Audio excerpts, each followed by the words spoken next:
I'm just happy to be here with you all. So thank you. Yeah, thank you for the space to come and share my work with your community. So that's very cool. So if you don't know me, my name is Robin Devine. I'm the founder of Black People Trip, which is a little over, maybe just about a year and a half old. So we're still pretty new. And I found psychedelics the summer of last year.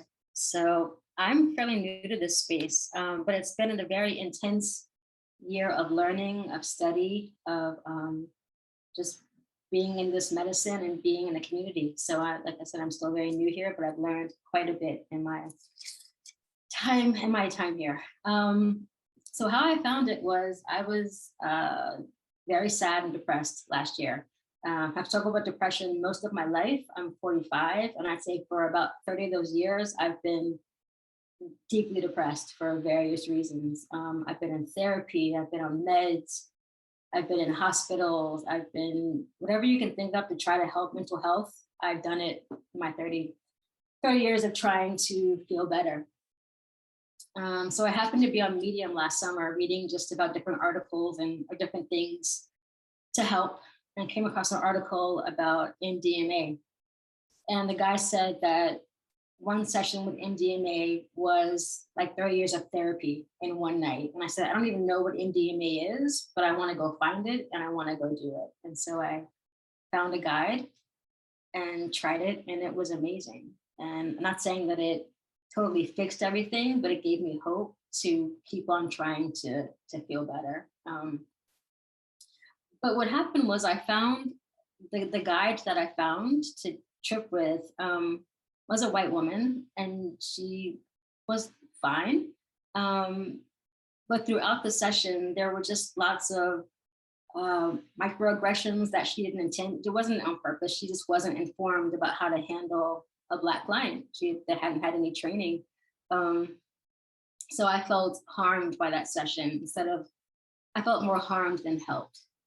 And then I realized that after that, I wanted a Black guide, but I couldn't find any. And I found that there were very few Black people in this space. So soon after, I made the page on Instagram, just as a place for us to come together and find each other and connect. Because we are out here, I didn't know that, but we were kind of all spread out. So I kind of wanted that to be a place where we can come together, learn, commune, and just find each other. So that's how I got into this work. And it's been a roller coaster. I got into it to teach Black women about this medicine, but it's kind of evolved into me teaching white people how to hold space for us better, because there aren't many Black guides out there. There are more guides that are not of color. So what I've started doing is teaching those guides how to create safe space for us, how to care for us, how to handle our trauma when it comes up, because it will come up, and just how to care for us better. So that's the bulk of what I do. So yeah, and what I've been doing a lot of lately is one-on-one sessions of teaching white guides how they can be more culturally sensitive, aware, trauma-informed. And the main way that I help them do that is to help them do their own work, because when they do their own work, they become safer people for us to be around in circle as guides.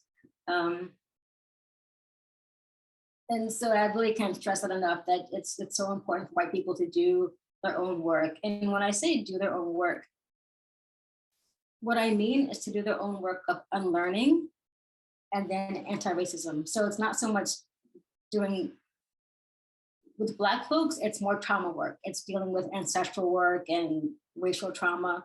With white folks, it's doing unlearning and anti-racism. Those are two huge things to do.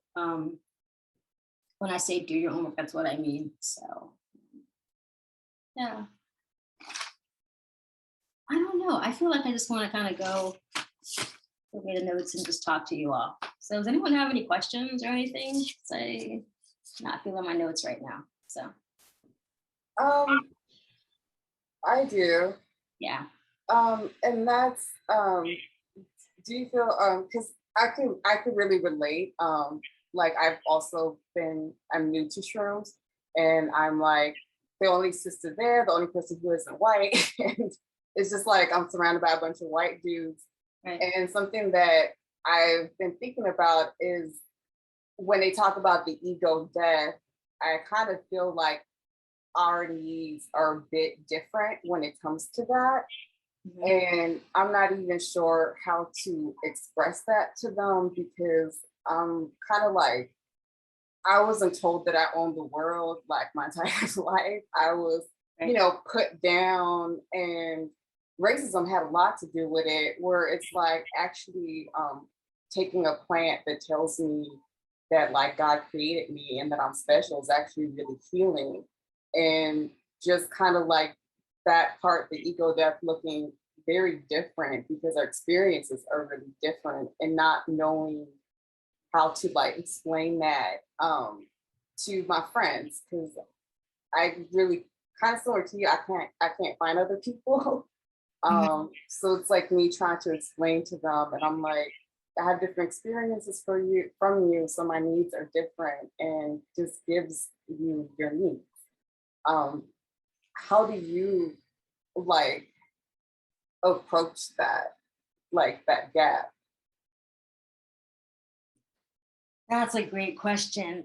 And to be honest, I don't. If I'm in a space where I have to explain my needs or my pain or my trauma, I don't go to that space. I don't go, because that takes away from my healing time. If I have to explain to you why I feel the way I do. Yeah. With that said, I get it, because a lot of the spaces are white. So sometimes you will have to explain.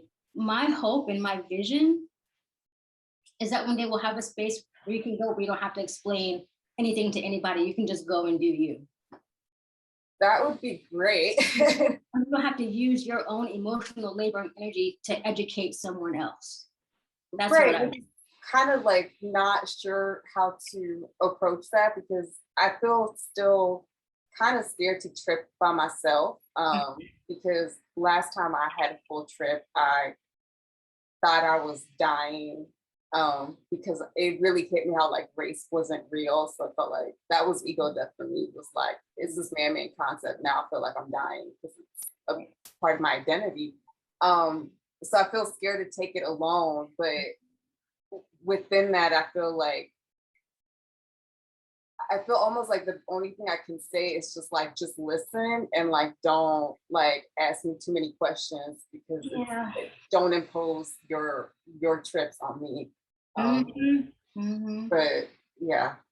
Can I tell you, I would really encourage you to find a circle of people of color, because they're out there. They're out there. It takes a work. I can help you. I would be down for that. I can do that, because I think, and here's the thing, people are quick to call me a racist, and I'm really not. I'm just very insistent on people doing their own work. And I'm very committed to white folks doing their own work on their own, not in our healing spaces. Yeah. So when I hear you say, I have to tell them not to, I don't want that for you. I don't want that. Well, if you can help with that, that'd be great, because that's been, I mean, with me, it hasn't been because of depression, but it has been for health reasons that I started to use psychedelics, a head injury, and it really has helped out. But just, I never planned on using it. It's very culturally different. When I was in college, I did see it as a crazy white people thing, and it wasn't until I experienced a health problem, but I'm like, I'm desperate. Let me try it. Oh wow, it works.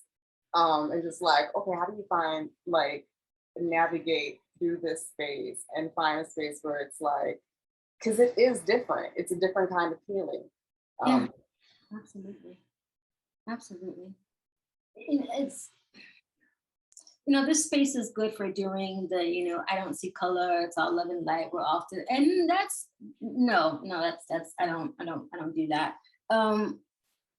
While there is a space for us to come together at some point, that time is not now. We have too much work to do individually to come together collectively to heal yet together in community. So I think we have to each do our own work and then come together. Yeah, I want you to find your own space. Yeah, that's what I really want to support you in that. Yeah, anybody else? Robin, I'm so curious to hear more about the work that you've done on your own healing and to hear more about your story, overcoming dependency to different substances. Yeah, so like I said, last year, I was on, I think, 6 different antidepressants, and nothing was working. I was getting more depressed, I was getting more suicidal, and it wasn't for me. Now, I'm not saying that they aren't for everyone. Find what works for you. If that's psych meds, great. If that's psychedelics, great. But they aren't for everyone, and they weren't for me. So when I made the choice to go from psych meds to plant medicines or psychedelics, I had to just trust that was going to be the path for me. And after the first session, I was very clear that was my path. There was something that clicked in and said, welcome, this is, glad you found this, but we found you. This is the way for you to go. Because I feel like psych meds, they don't always know what they're doing. It's very much, throw it and see what sticks. And with psychedelics, it's more the medicine working with you to see what you need. And it pulls on your own wisdom, which I like. So, like I said, it hasn't been a panacea, like a fixing of everything overnight. It's a process, it's a journey. It's it takes time, but this is more of a path. This feels better to me than the meds. So yeah, I'm glad to be on it. Again, not totally where I want to be. It'll take time, but I'm nowhere near where I was last year. So yeah. So much progress and growth. Do you feel like, I imagine the psychedelics were a big catalyst to that healing and change? Were there other practices and things in your life that alchemized that transformation process for you? Yeah, a lot of therapy. I'm big on therapy. So I go twice a week because it's supportive to me to talk to people and to get all of that gunk out. And I know for a lot of Black people, therapy is somewhat taboo, and you're supposed to just go to church more, pray it away. And I'm a big fan of plant medicine, psychedelics, and therapy. And that's been a good mix for me. And also building community. I feel like this country is so colonized, it's very individual, everybody for themselves, where, back in the day, it was all about community, and we lived together and we supported each other. And so really building my own healing collective of people that care about me and we care for each other has been very supportive, because it's too much separate right now. People are very much on their own, and that wasn't how we're supposed to live. So community, therapy, psychedelics has been my trifecta of trying to baby step towards healing. So getting there. Yeah.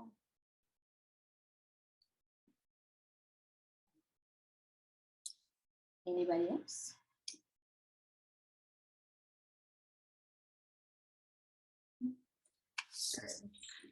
I have one thing. Hi, I'm Alexis. Hey, Alexis. I'm very curious about access to the medicine and how I see how things, being at the forefront of how things are and medicine circles. And it just seems like there's a lot of privilege tied to being able to sit in those circles and have access to the medicine and pay for the medicine. And, especially like I'm in the Bay Area where there's, a lot of money and people can afford, to pay $400, to sit in an ayahuasca circle. And it just seems to me there's a lot of like inequity there. And I'm just curious if of any groups or any ways that this is being addressed. Specifically thinking about like people who cultivate and who want to help make the medicine accessible, to your community and to underprivileged communities, and if like that exists at all that you know of, or any thoughts on that? Yeah, we're working on it. It's very slow. So there are a handful of us that are really working towards equity, towards making the medicine more accessible. Like there's one group in Oregon, Fruiting Bodies Co. They serve BIPOC communities, and they're doing great work. Check them out. But what we're doing kind of behind the scenes, a lot of us, there are about, 20, 30 of us. We're trying to build a network where we can go into communities and teach you all how to grow your own medicine and how to hold space for each other and how to build your own healing collectives. Because right now it's very scattered and there's very little equity in it. So the people that have the money aren't addressing it. As little guys like me and Fruiting Body Co. Who are doing the work to make it more equitable, to bring this medicine to you without a huge price tag, without having to go to Peru. We want to teach you how to source your own, be your own medicine person. And so yeah, we're doing it. It's just taking time. We don't have the funds that the big corporations do. So does it exist now? No. Will it? Yeah, it will. So for now, I would say you're in the Bay. Yeah, I know a bunch of people there. Learn to grow your own in your own space. If you're comfortable doing that, start there. And then from that network, find other people to kind of grow with, and then make your own little healing collective. And you all sit together. You all hold ceremonies together. You all grow together and share medicine. Start there, and then it'll expand. It'll get bigger. So yeah. The money's in the wrong damn place. It's with the people that are doing, the huge trials and the $1 million and I can't, I'm over it. Like the money needs to be the people that are actually doing good work to bring it to you all. So working on it. So like I'm going to the Horizons conference in a couple of weeks. And my main goal is to raise some money for the work that I do. And that's it, to raise money. So there's a ton of money there. So, and we should have part of that. Give it 5 years, we'll be there. So are you currently a 501c3 or you're just grassroots at this point? So the paperwork is pending. So hopefully by January, it'll be pushed through. And my nonprofit is actually called the Entheogenic Equity Fund for Black women. And what that'll do is it'll raise money to help Black women get medicine. So if they want to go to Peru, they can do it. If they want to learn to cultivate, they can pay for a class. What makes mine different is I don't require you to put your trauma on display. If you need the help financially, I want to give you a check to go do it. I want you to give me a number and I want to give you a check and I want you to go. Because I feel like Black healing should be paid for by white dollars. I just do. And I don't want sliding scale. I don't want low cost. I want free wellness care, be it mental health, be it psychedelics, for Black people across the board. So that's where I'm going to try to get pushed through, is to raise money for that. So to get free medicine for us all. So next year, hopefully, that'll be on the books. But yes, right now, grassroots, totally grassroots. So yeah, I'm getting there. But again, it's just me. It's just me. So I don't. It's hard to do a lot of work when it's just one tiny, small, tired person. But I'm trying my best. So I'm so excited to hear everything that you're saying.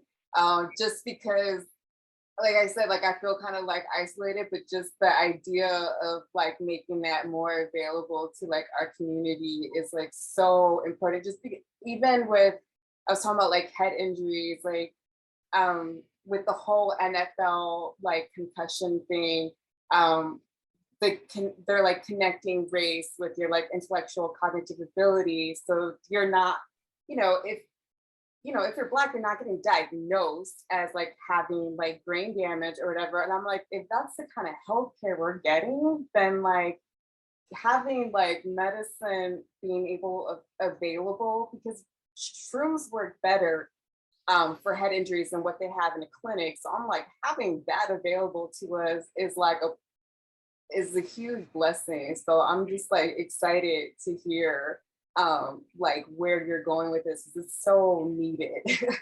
absolutely, because here's the thing: Western medicine was not made for us. No, it was not. Not made for us. And actually, I would say that to anybody. That goes Black, white, all of us. Western medicine is not good for us, but especially Black people. It's no. So I want Black people to have options of how they heal.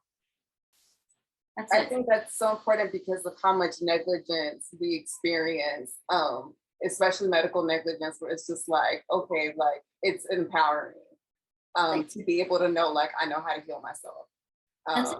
That's it. Especially when you're talking about learning how to grow shrooms. Because I have a book for it, but I haven't actually done it. But just to have that connection and to just know that you can give that to yourself is, I love the goal that you have. I mean, to be able to pour your own energy into your medicine and then put that back into, there's something very spiritual about the whole thing of growing it and then having that heal you. And it's like, it's very, I very much support that. But also I read a quote today on Twitter that said, being able to trust your doctor is a privilege. And Black folks don't have that privilege. Because when I go to the doctor, first of all, I have to make sure that I look presentable, if I'm taken seriously. I have to convince them if I'm in pain that I'm not drug seeking, because, I've had that happen to me before. Yeah, where they assume I'm a drug addict and I have to like ask for a Black doctor in order to not have that assumed about me. Yeah. So, yeah. So, I mean, to not feel well and then have to go through that, no, I would much rather have someone, do shrooms or, feel, more connected to life. That's it. That's it. I mean, the medicine now is focused on, I think, not prevention, but just like covering up, a festering wound. It's not like, well, why are you bleeding? Why is there a gaping wound on you? It's just like, just cover it up. But don't dig in and see what's being caused by that. It's not at all a holistic approach to the person, to wellness. It's just like, first of all, it's focused on money, because America. It's not about wellness. It's not about wellness. It's definitely not. Yeah, it's definitely not. I walked out a hospital with a fractured skull and no one said anything to me about it. No one explained anything. And just realizing that's like a common experience. And that's why I'm like loving what you're saying, because I'm like the need is there. And then it's just like imagining that need being fulfilled and it being something that like you're doing for ourselves and not being dependent on, because after a while it gets tiring to like continue to protest again and again, where it's just, I feel like that in itself is damaging. Yeah, so just like, I just love the idea of like producing it ourselves and not having to rely on convincing somebody, that there's inequality. Like, That's exhausting, and we shouldn't Yeah. have to do it. Like I don't want us to have to explain anything. And no more explaining. That's why a large part of my work and most of my clients are at the moment white people, and they want to learn how to care for us better. And one of my big teachings with them is to teach them I give them a lot of history lessons, a lot of history work, to go back and learn why we're so traumatized. Not just slavery was bad, yeah, we know that, but to really get into the details of what we went through and why to this day, generations later, we're still feeling that trauma, and what we go through every day when we go to the doctor, when we go to anything. It's all, there's so much racial bullshit. It's like everywhere. And it's so part of my teaching to them is to get them to understand, not even understand, just to acknowledge what we go through, what we've been through, what we go through. Because then they can start to not have so many questions about, well, why? They get it. They get it. Like, oh, this is okay. because you're having them read it ahead of time. Uh-huh.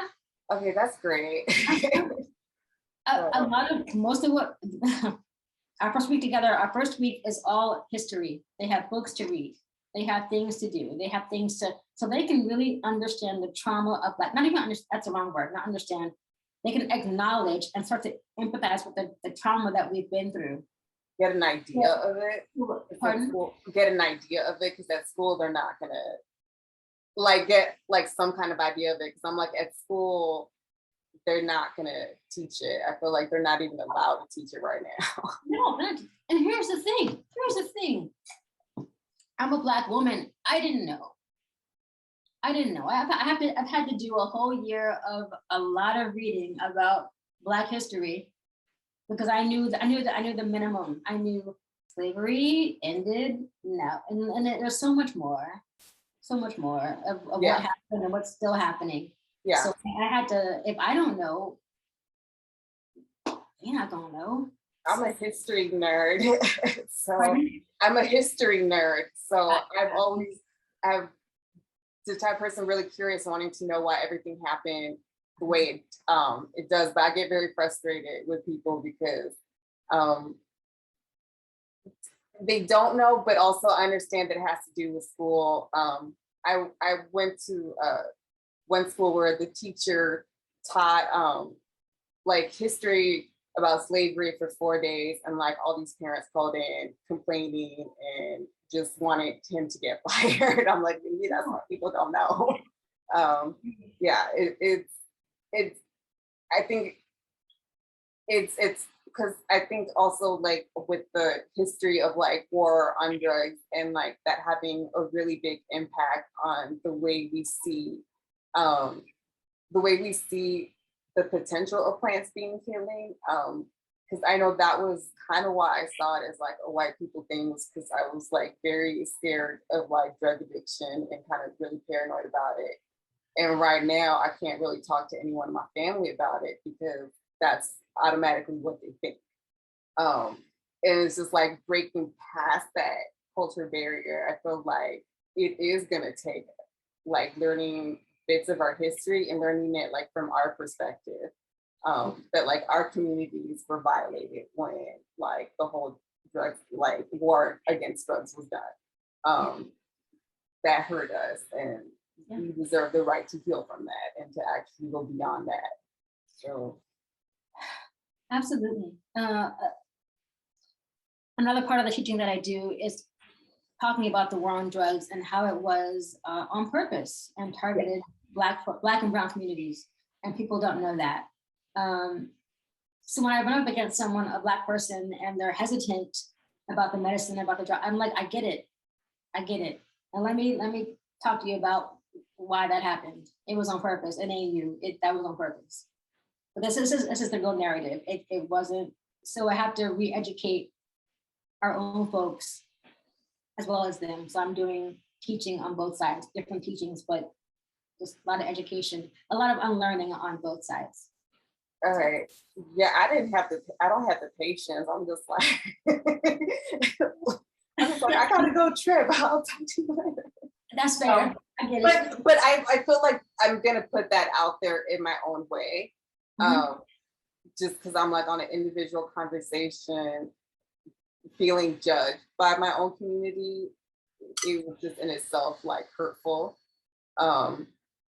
Just because I'm like, you know, it's like my mom was looking at me like I'm a drug addict and I'm not. So it's just like that hurts, like to the point that it's like it's difficult for me to start that conversation.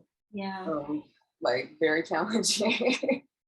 That's hard to hear, but I get it. I hear that a lot. And another part of what I want to do with my work is to go out into communities, go into churches, Black churches, and teach this stuff. Yeah, because it was created by God. I'm like, yeah, the church is very against, and I'm sure you know, against you know, drug use, anything that's not of, but it's totally of God. It's totally of the earth, of whatever word you want to use. It's of spirit, you know. yeah. I really want to get out in the community and just do teaching and unlearning and teaching. That's it. One thing I'm curious about is like the teaching of how like our original cultures use these plants, because it's like, okay, there's like a lot of psychedelics in like West Africa. There's also like indigenous folks in South America. Like there's all these different cultures. Yeah. And I wonder sometimes if we were more aware of that, if we would be more accepting of plant medicine, if it's like, oh, actually like our ancestors were using these to heal themselves like thousands upon thousands of years, if that would allow there to be a connection. So I don't know how you feel about that. Oh, I'm totally down for that. I'm actually in a class now because I wanted to learn more about it. What's his name? Darren LeBaron. Anyone doing big at Darren? Wait, does he have stuff in the Caribbean? Say that again. Does he have stuff in the Caribbean? Caribbean. He's from Jamaica, but he lives in the UK. He's from the UK. Right. Okay, because I think I know the name is familiar to me. Check him out. He's a good dude. Black guy in the UK, big on mushrooms, big cultivator, big educator. But I'm doing a class right now. We're in the second week of 3 weeks of psychedelics in Africa. Oh and my it's God. all about the history. And it's just really bringing things together for me about, you know, and how this has been with us forever. Yeah, because I feel like right now it's such a white people thing that it's like, well, actually, no, it's not. It's not at all. And it's not talked about. Wait, what was his last name? Because I know it's familiar, but his name is Darren Springer, his real name, but he goes by Darren LeBaron on his Instas and stuff. L-E. I didn't realize he did classes. I heard him on a podcast, but I didn't know he did classes about that, because that's actually something that I've been trying to look up on my own. No, please go. It's an amazing class. Please go. It's amazing. Okay, I definitely will. I've hated history all my life, but this, I'm like, no, I just hate the colonized history. But our history, I'm digging it. Like I'm totally in. So highly recommend that. But yeah, this stuff is like centuries old, and it's in us. Yeah, you know? It's us. It's yeah. So I think just once people start to get the old beliefs out that it's just like a, you know, white guy drug or just a party drug, and really open up to what it can be, then we can start doing some real healing work. Yeah, most definitely. Even as the community, like even feeling like community trauma, I think is like possible. Just like for the things that happened that like affected all of us, I think it's possible like collectively eventually to like heal that kind of wound. So yeah. Definitely. Because like I've had more therapy than I care to admit in my entire life. And there's almost so much talking that I can do about my trauma. There's a point where my body has to take over and the plants have to work that out. Because I can't, my brain can't do that. So yeah, plant medicines have helped me to really dig up that trauma and really work with it in a way that's productive. You know, that therapy. Have you tried ayahuasca? Pardon? Have you tried ayahuasca? I have, yeah. Okay, I haven't. I want to, but because of I was thinking the central nervous system, how it rewires that. Yeah, I'm working my way up to it. Okay. There are a few really great all Black female circles, women circles that do ayahuasca. So I was not aware of that. That's great to know. yeah. So that's really great to know. It's actually a Discord group that I can connect you with all BIPOC women just talking about medicine. So email me and I can get you in that if you're interested. Okay, definitely. Thank you. Yeah. But it's, you know, we really can live differently. And I believe that we can do this whole life thing because this right now is a big old hot mess. And like people are depressed and hurting and in trauma. And we don't have to live that way. I mean, yeah, Not at all. no, the world's on fire, absolutely, but we don't have to go down with it. You know, we can continue to do our own work and create community and heal. And you know, I think the more that we each do our own work, we can like create a better space to live in.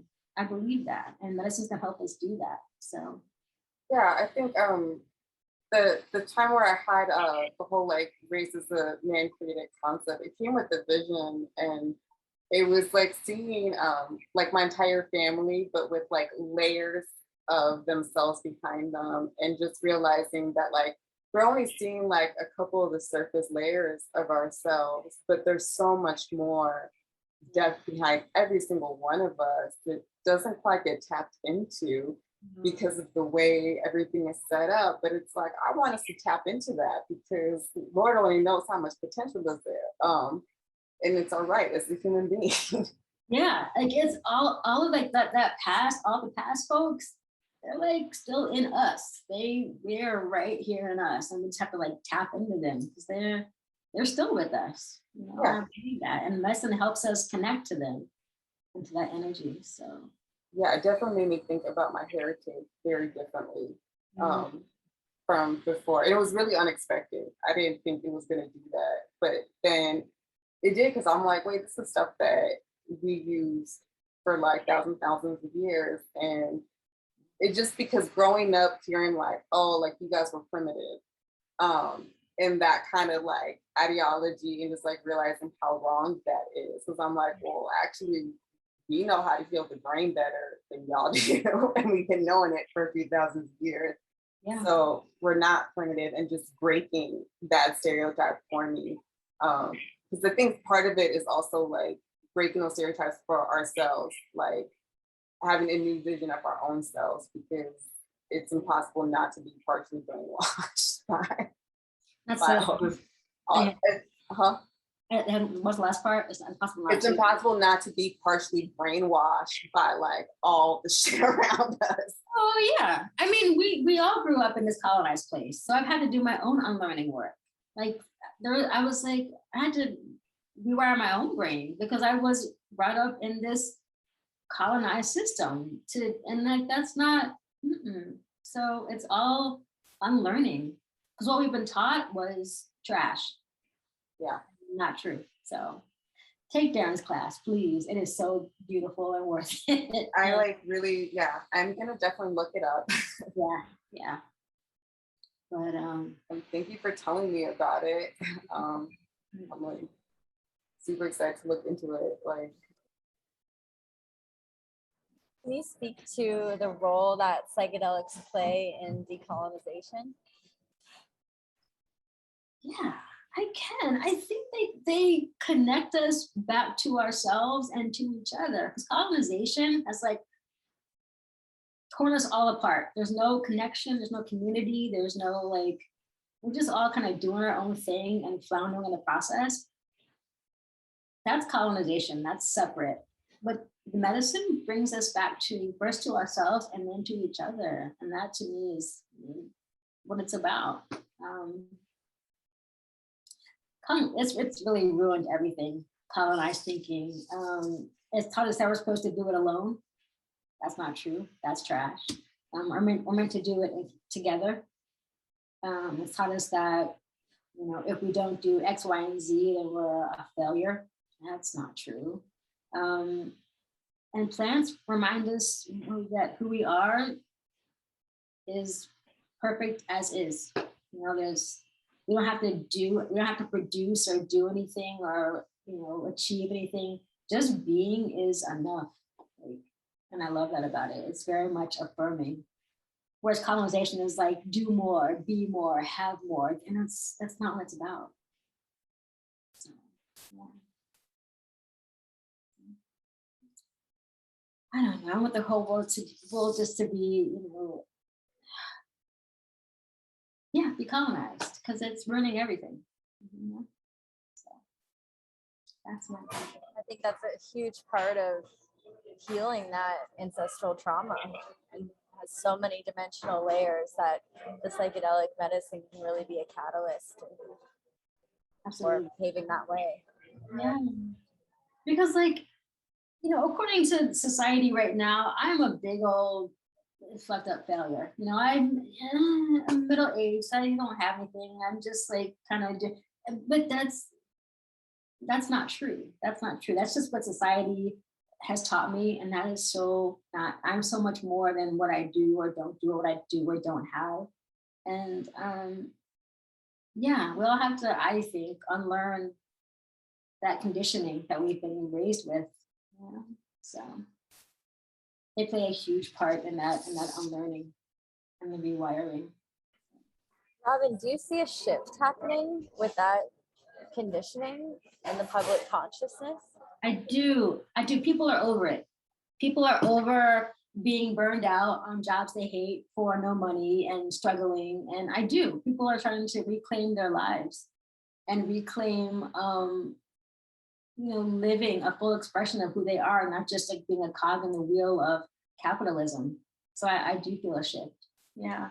And it's uncomfortable as hell because people don't know what a new way of living looks like yet. We don't know. We don't know what it means to not have a stable job and how we can still survive. A lot of us don't know that. So, but it can be done. We don't have to. My family, a lot of people have, worked their entire lives, 50, 60 years, and then just died miserable. For what? And that's, common. And I don't want to go out like that. So I'm committed to living well, whatever that looks like, and not being a cog in somebody else's wheel. I refuse. Yes. Yeah. It's coming, that change. So I feel it. So. Even just in your statement about doing the work and how you were sharing how the life you've been living, society doesn't deem as quote unquote successful, but so many people live their whole lives not doing any inner work or introspection, reflection, healing, and they just numb themselves to that reality so that they can fit into that societal conditioning. And I really see this being a shift in that way of operating in the world and what is prioritized in terms of what is deemed doing the work. Yeah, because that's like doing things you hate. That's not living. Why are we doing this? So it's the class that I'm in now. It's just so many gyms, but one of them was, our goal isn't to come and change the world. It's to come and change ourselves. Make the goal to be the best version and the happiest version of you that you could be. So I think we're doing it differently, and I like that. So, and make your own rules. Do what. Too many folks die unhappy. Don't go out like that. Don't do that to yourself. You deserve way more of a depth of life. There's so much more to that than just this. So much more. So.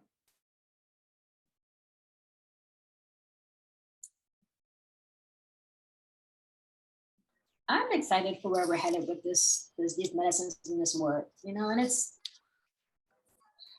I don't like seeing the people that are doing making it about money and making it about the medical model again. I don't love seeing that. But we can keep it in community, or we can keep it to our, sorry, I'm a little tired. We don't have to go that route. We can do it differently. So I invite you to just make your own way, however that looks. So, yeah. It's like, In terms of making your own way, can you speak more about the different groups and offerings that you're doing at your organization and where you'd like to take that in addition to the fund? oh, sure. So some of the things that I'm doing, I want to write a book about all this stuff because there are no books by Black people about psychedelics, not a one. I think there are 2 by women. Yeah, there are 2 by women, but Black women, none. So I want to write a book about that. I want to do a podcast because again, there are no Black people that I can find doing podcasts about psychedelics. And we need these voices out there, because when I was learning, it was all white voices, and I wanted to learn from people that look like me. So it's education through podcasts, through books, a lot of classes. I hope to do community outreach more next year as the world opens back up, hopefully. Just go out and teach people in communities one-on-one and share this message. So a lot of outreach in the works and just more education. That's what I'm focused on.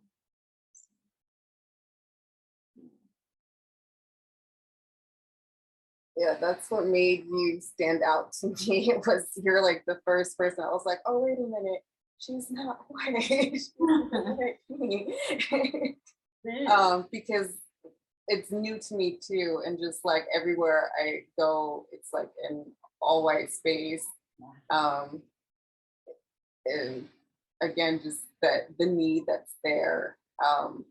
Also, just thinking of it when you were talking about like by society standards, just like really, because I think sometimes especially because I went to like kind of posh schools, like the standard is so high. I feel like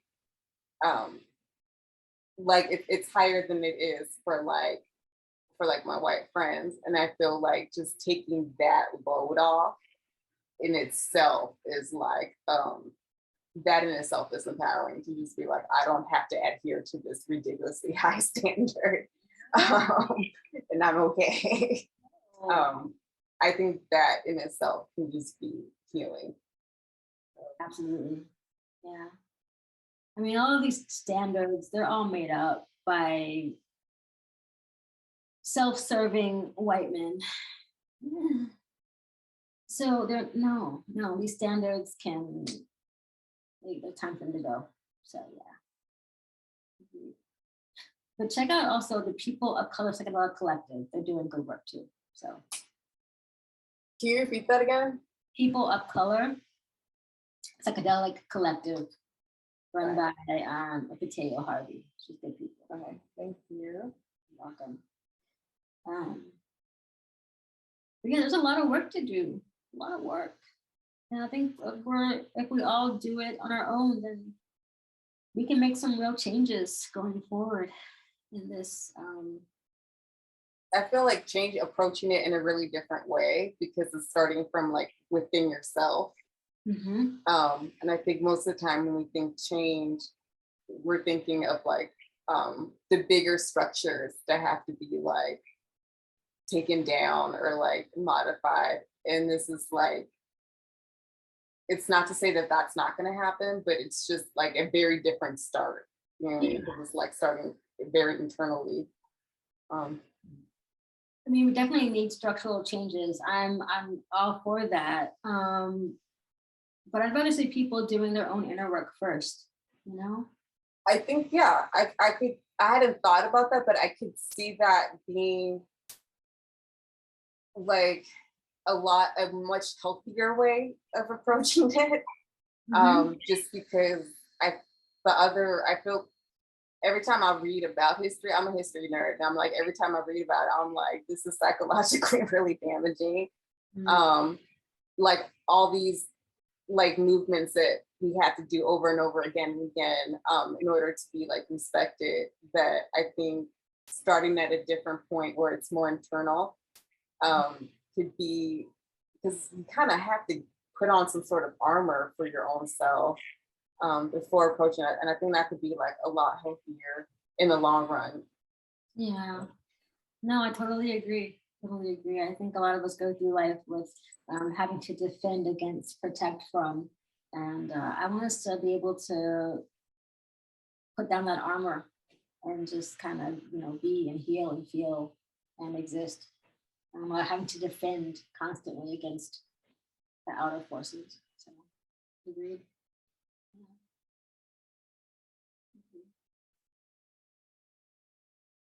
Yeah. How can people get involved and support your mission, Robin? We can always use volunteers, an extra pair of hands, so it's always supportive. If you're well-funded, invest in my work financially. You can share the word. If you know people that need this work and that need a little bit of guidance, send them our way, my way. And you can keep doing your own work. You can keep being the best version that you can be of you. And then go out and share that with other people and help them be their best versions of themselves. So do your own work.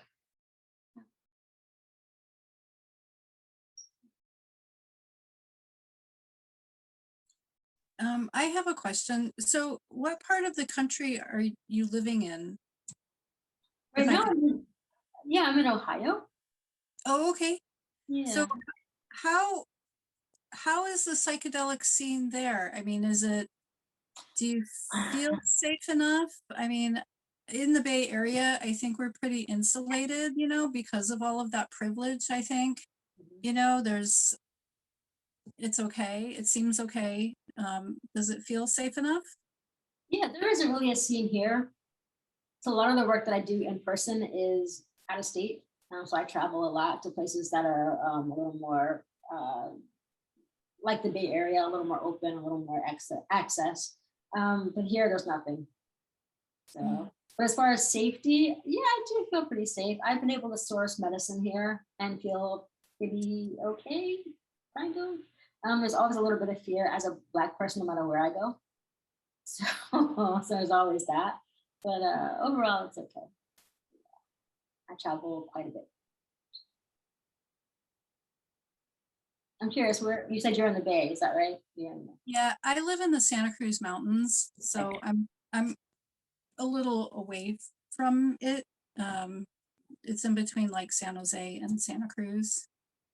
But I have to give my Amanita plug because I've been working with Amanita starting this summer. Okay. And I really like it because I tried mushrooms. I had a lot of anxiety. I've had a lot of trauma. And it wasn't quite the good fit for me. I mean, I love mushrooms, the psilocybin. And then the San Francisco Psychedelic Society had a class on Amanita over the summer. And I said, you know what, I've tried everything on anxiety, you know, I will just try this one. And it's really been working for me. I mean, there's not a lot of information on it. There's Amanita Dreamer. She has a website and she posts a lot of videos, you know, so she's like the sole knowledge, or she's collected a lot, you know, she's not the sole knowledge, but she's collected a lot. And she's started about, I think 3 years ago, and she used it to heal her brain from benzos or something. But for me personally, I had a lot of trauma, and it really calmed down the fear response that I've had. And so now I'm taking it, I'm microdosing it, and I'm trying to find like the right microdosing schedule for me. But the benefit of it is it's not Schedule 1, you know, it's legal. So so access is pretty it's pretty straightforward. You can just order it online and get it mailed to your house. Huh, okay, I didn't know that. Yeah, that's super cool. Okay. You know, and can you post Amanita's? Yeah, put it in the chat there. And Yeah, it's really, really helped me. I mean, it's for me, it shows me what I have to work on and it puts it on my plate, and then I have to do the footwork. But I really, you know, I understand, or I can relate to what you're saying about trauma in the medical field, because I've been trying to get my ADHD, you know, dealt with. Yeah. And it was very traumatizing. You know, they were thinking I was drug seeking. I use cannabis to help regulate my feelings and, you know, and to help me sleep. And they wanted me to stop. And I was like, this is the only thing that has been working for me. And so it was just really hard. And then I have a trauma response. These people just piss me off so much. I'm just furious and crying. And they're like, well, I'm the doctor. And I'm like, she barely talked to me for 5 minutes and wanted to put me on Wellbutrin.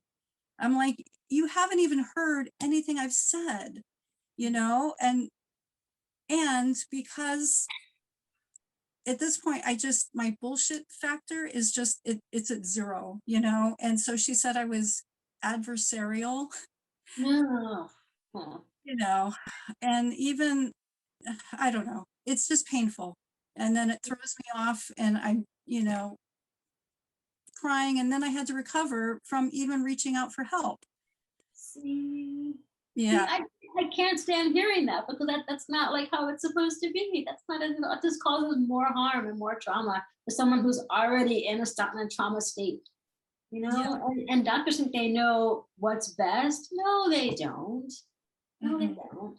No, they don't. Medicine knows, you know, your body knows, and together you all figure it out. They don't know. So I'm glad you found what supports you in that. Yeah. Well, it's been a constant, you know, just looking for the next thing. So I'm weathering this medical thing just to see if there's anything that they know that I don't know. But really, it's through my own research. So I was really craving cannabis, and, you know, and it kind of felt a little borderline addiction, you know, kind of wise, or maybe it could go that way. But then I did some more research and I'm like, oh my God, it's dopamine. I'm craving dopamine, you know? So then I'm looking at other ways I can get the dopamine in my system. And one of them is, it's just a supplement called Sammy's, you know? And Yeah. yeah, and that's just helped me so much. And now I don't have any cravings for cannabis. I just use it, you know, use it as directed. It just still helps me, but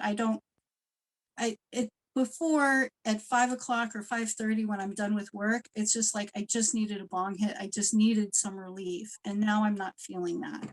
Okay. So that's nice. But yeah, trying to explain to, you know, these health people that cannabis is actually beneficial and not, you know, they just look at it through this lens, and all they do is they're following the feds and they're following the pharmaceutical industry. It's not for my benefit. No, it's very reductive. They're thinking very reductive. If anyone hasn't read the book, Drug Use for Grown-Ups by Dr. Carl Hart, I highly recommend it. He's he's a physician, but he uses recreationally drugs. Like he uses, I think, heroin as and I read about him. I love that. amazing. And like his whole thinking had to change about drugs and drug use, and he goes like how he got there. So highly recommend that one. Yeah. Yeah, and he was using it to deal with and recover from trauma.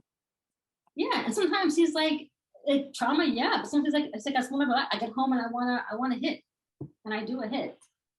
And then I still pay my bills. I still take care of my kids. I still go to work. I still am a functioning member of society, even though I, use this to calm down or relax or deal with trauma or anything. It's not, doesn't make me an addict. And so, yeah. Right.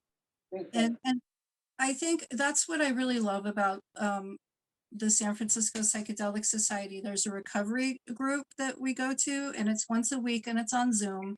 But I really love the philosophy because I came from 12-step, which was abstinence only, and that you're a terrible person if you used anything. And I like the philosophy where, drugs are not, no drug is what, stigmatized. And nobody can tell anyone what to do with their own consciousness. And it's really empowering. And I feel like the structures that we have in place in society are really disempowering, like the 12-step program is horrifying, and I feel like it hurts a lot of people.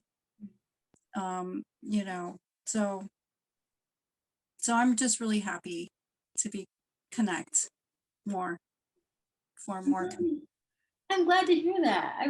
And I love that you found what's right for you and you trusted you, So I just would recommend that to everybody. Do what works for you. And if anyone comes at you with what you should do, please run, because no one knows what you should do. Only you know what you need.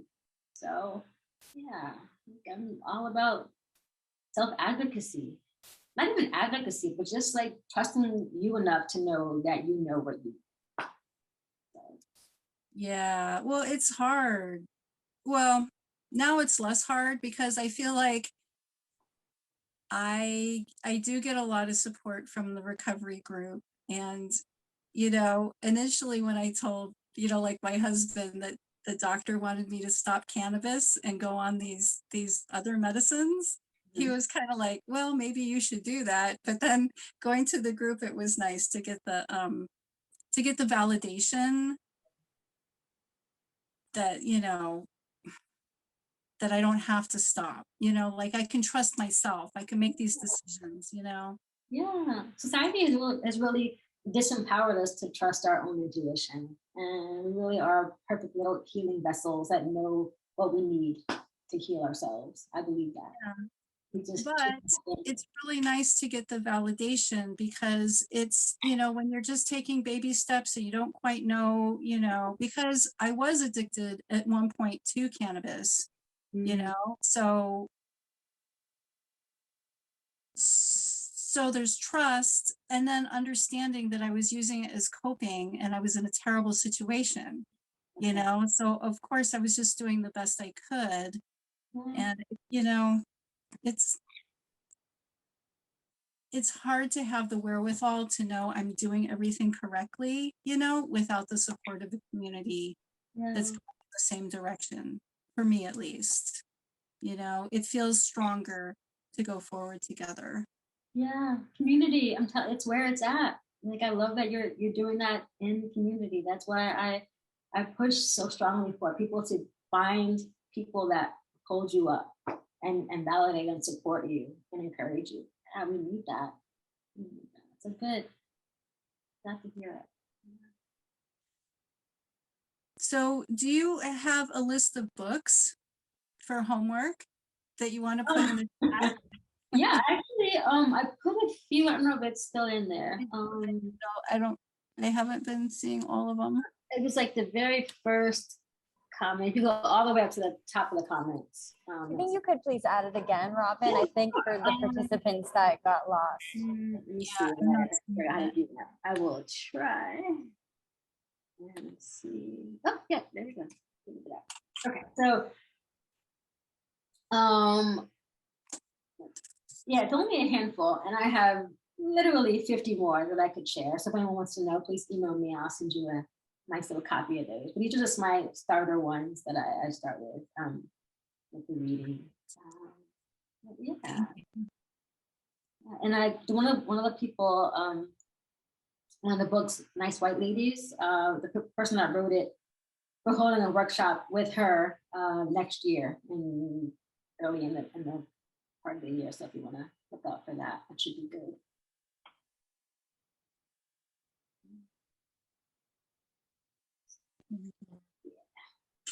Cool.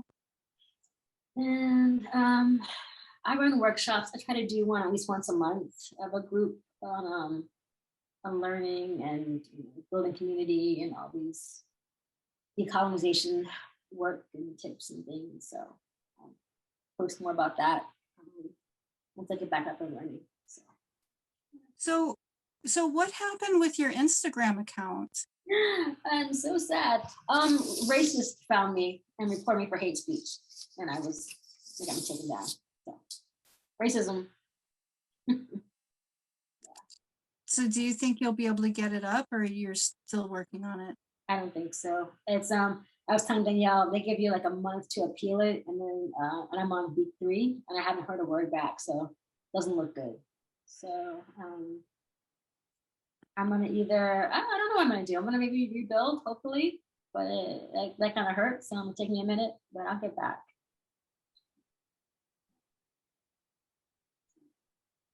That's why it's so important. I cannot implore you enough, my ally friends, to gather up your kinfolk and have those hard conversations and snatch those edges and tell them that this is not okay. This is not right. I know it's hard to do, but it's needed because Black folks can't fix the mess out there. We can't do it. It has to be on you all to do the work on our behalf and for the betterment of everybody.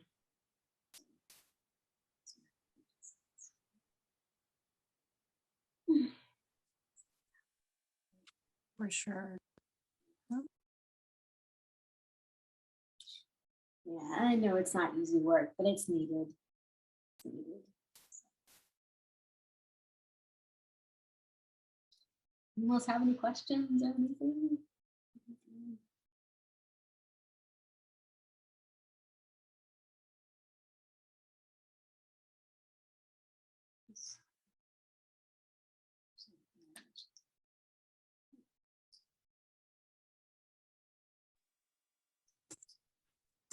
So is there anything else you would ask people to do? I mean, I don't even,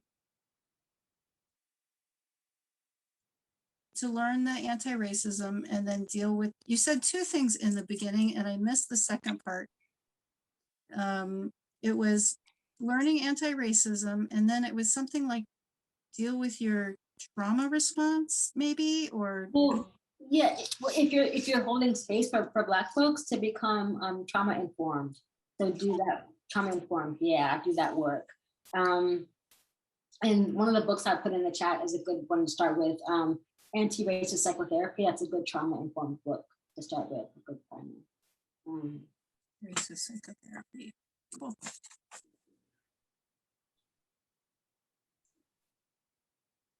I don't know. I'm a little bit scattered tonight, so thank you for all for being patient with me as I talk about a little bit of everything. I thank you. I had notes, but no one cares about notes. So I just enjoyed talking to you all and just sharing. That was great. Thank you. I'm excited by the book, The Anti-Racist Psychotherapy, just because I've had so many experiences. Because I've seen a lot of therapists as well, and just a lot of racism within that. I'm just like, oh, that's awesome. But just also thinking ahead, it would be really great when there could be psychedelic psychotherapy within our community, where that doesn't have to be something to worry about. Yeah. Yeah, so I'm excited just to see that, because that's been at one point I was in Utah, and that was yeah that was crazy stuff that guy said to me, where I felt like I had to go see a therapist about seeing a therapist. See, and that's, oh no, it's so bad out there. One of my other goals, or my longest of things to do, is to get into the schools and have them recruit more Black people to be therapists, because we need more Black therapists, and Yeah. we need more Black psychedelic therapists, because there might be Or Black what? people that do psychedelics therapists, Yeah, that's what I'm talking about. I'm like, Yeah. it's gonna be great to see that. I mean, we need therapists on their own and people that do therapy and the medicine. So we need both, definitely. Yeah. Definitely. Yeah. I want more than that. Yeah, most certainly. Yeah. Yeah, because there's a lot of times that I would go to like a center and it's like, we don't have any Black therapists, period. And it's like, okay, what am I supposed to do? Yeah. So a huge part of my thing is going to be recruitment from these colleges to get people in and then pay for their schooling. That would be amazing. I think the new generation, like they're ready for it, because when I hang out with younger folks, they're just like, we're tired of waiting for people. Yeah, So, they're ready to go. They're ready. Yeah, they are. So I'm like, I could definitely see that being really positive. I mean, I think it's up to us, the people that are like a year, a little bit ahead of them, to get that money to support them and whatever they need it. They need to go to school. They need to be trained. It's on us to help them get there. Yeah, I think like my approach is looking at it for very like medical reasons, because it has to do with my brain. Yeah. But even with that, I'm just like, it'd be great to see more Black neurologists who don't use race to figure out your cognitive ability. And who also like have like knowledge on plants and what they can do to rewire your brain, where you could actually have a comeback after having a really bad brain injury. I mean, it's possible. We need those things. Like my therapist is a black Jewish woman, and she's very much by the book, very traditional. And we've been together for 3 years, and she's now like, oh, plant medicine? Okay. All right. She's that's great that she's open-minded. Yeah. She's like, I see the benefit, so let me go learn more about that. So she's awesome. Yeah. So it's just about people like us getting out there and sharing. Sharing more and more. Yeah. I think I needed a moment just because just with what happened with the head injury, there's just like a lot of shame attached to it because you lose control sometimes. And shrooms help so much where that's under control now, but just like needing like, there's still like delayed cognitive processing, and I want that gap to close, and then being like, okay, like now let me tell people. I can start telling people now just because I'm like, just knowing that there's like a huge connection between being homeless and like having like a brain injury, between drug addiction, having a brain injury, suicide, then like a brain injury, and just knowing that we're not being properly diagnosed. And seeing such a huge improvement within myself from just doing shrooms, like not like just shrooms from a regular dealer, because I had really bad OCD symptoms from just having neurological deficits. So it wasn't anything emotional. It's just like literally from a brain injury. And after the first 2 times I did shrooms, like all OCD symptoms gone. I have not experienced them since then.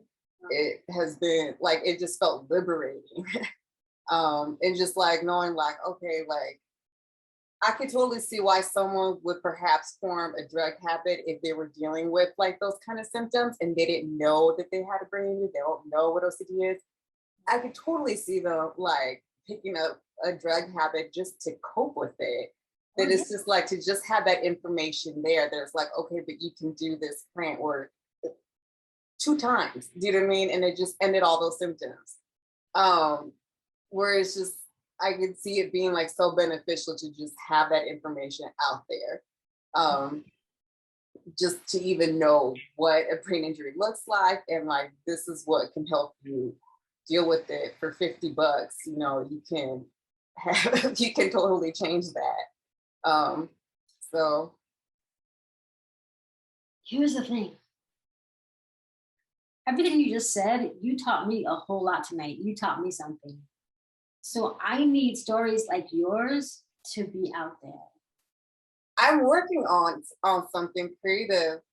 But yeah, because it's I think there needs to be as many of us putting our stories out there. So I'm like, yeah, my perspective is from a very medical, more of a medical point of view, because it was like a physical, it was a physical injury that I didn't, it was medical negligence. No one explained it to me.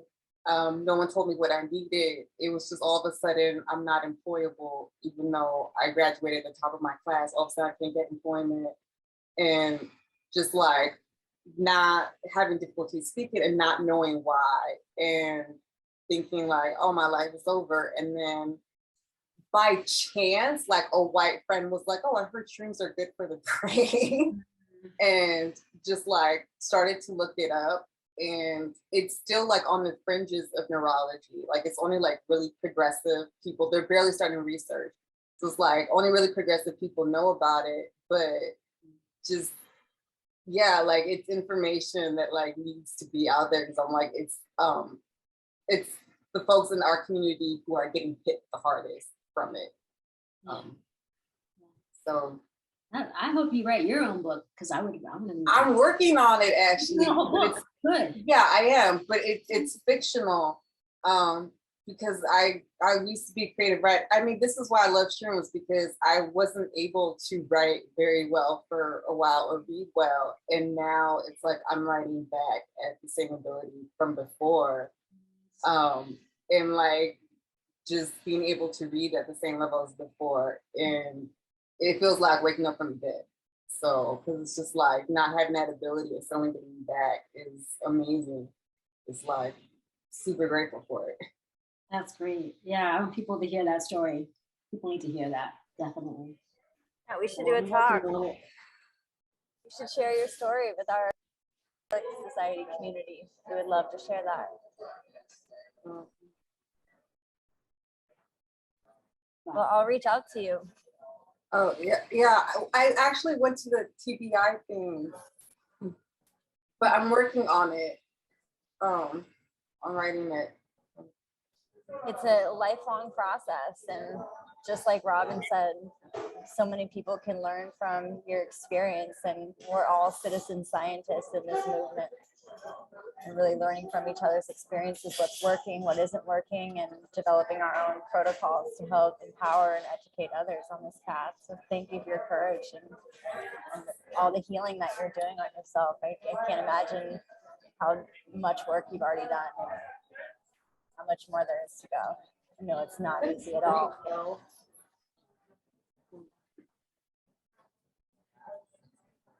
Thank you. I really appreciate your sharing tonight. Thank you for that. Oh, thank you as well. I appreciate you sharing a lot. So I'm glad that you like put yourself out there. Thank you. Thank you. I haven't done a lot of speaking lately. I've been in my own little mess, but something said, say yes to this one, and this felt good. So I'm glad I came. And I was all over the board, stuttering. I don't care. I showed up and I shared with you all. And that showing up is a lot right there. So it's awesome and it's appreciated. Thank you for that. Thank you so much, Robin, for everything that you're doing for the community, all the incredible work you're doing. And we're just really setting the intention to continue to support your work so that you feel resourced and comfortable and have so much help and guidance around you to manifest everything that you're working on. I received that. Thank you. Thank you very much. So I put your website in the chat. Blackpeopletrip.com is the best way for everyone to find out about you and join your website when it's live. Yep, it'll be up hopefully soon. So, but you can email me or reach out there or